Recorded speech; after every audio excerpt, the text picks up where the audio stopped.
Where has our government, currently the Biden administration, come up short in addressing the discourse power of the CCP? I believe the administration, should not decide what is true. That's for the American people to decide. But how do we use the tools that we have? I mean, the Global Engagement Center at Department of State, the U.S. Agency for Global Media, the Cybersecurity and Infrastructure Security Agency at DHS, or something else.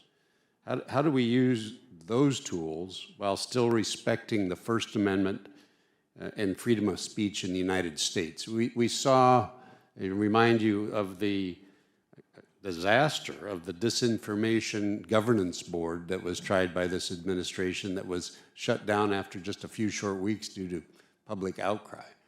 So it's a fine line. So I'd love to hear your thoughts on how we address this.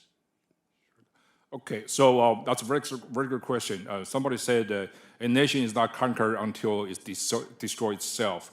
We have this culture right now, which is pretty pernicious in my view, of self-denunciation.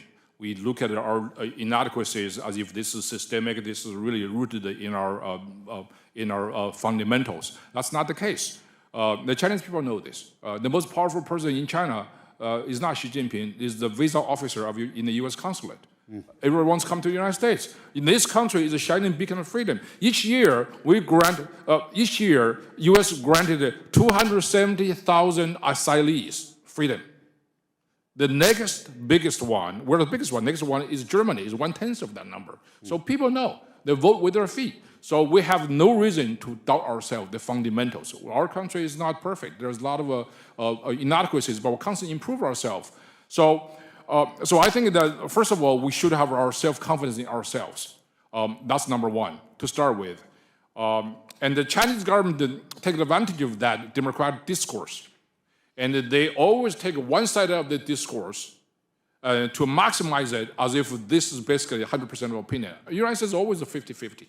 So, for example, the Chinese government spokesperson always take advantage of the tragic death of George Floyd, for example, to constantly talk about the Americans' systemic racism, while the government itself is conducting genocide against their own minorities.